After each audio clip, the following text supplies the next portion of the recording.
This is a little unit I've built to try and stop me using the TV unit for EHT and all the other buck transformers I use as well, the buck power supplies, to actually get other voltages.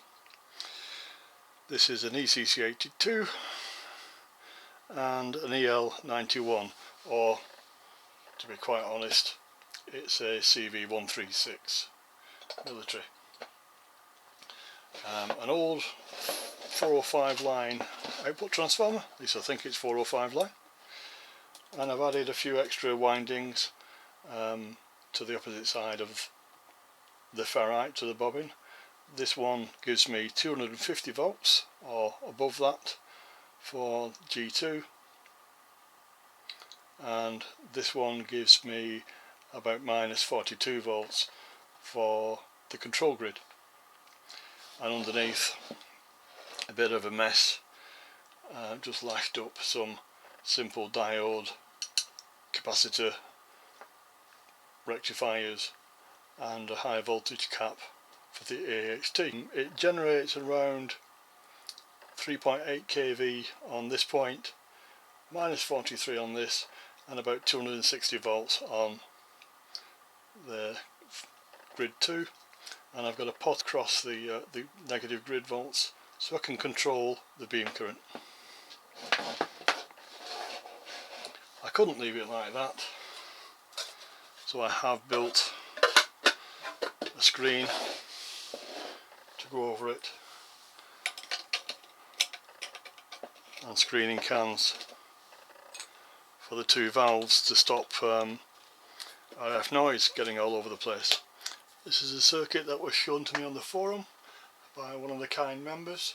I believe it's come out of the RSGB 1970 Radio Comms handbook, although I can't seem to get hold of the book anymore.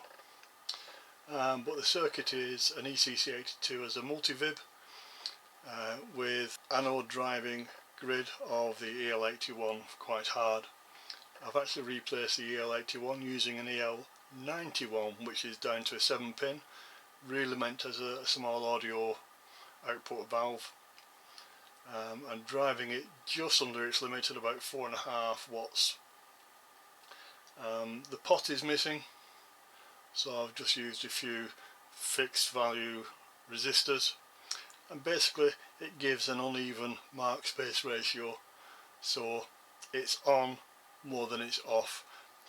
There's two extra windings being put onto the coil, the 250 volt for G2 and about minus 40 for the control grid. Okay, excuse all the wires here.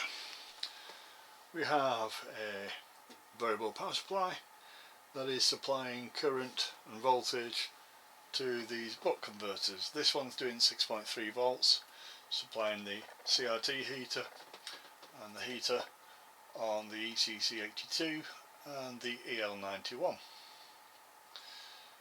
This one is providing the EHT around about 240 volts at about 22 milliamps to this unit. What I'm going to do is power it up. I've got a potentiometer so I can vary the grid voltage and wind. There you go, and there we have a spot.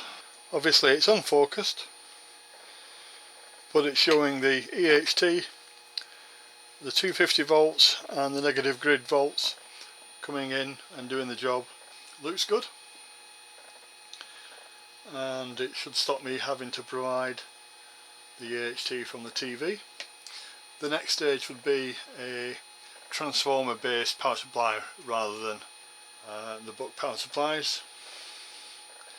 But I tend to think it's a little bit safer while I'm playing with those. Thanks for watching.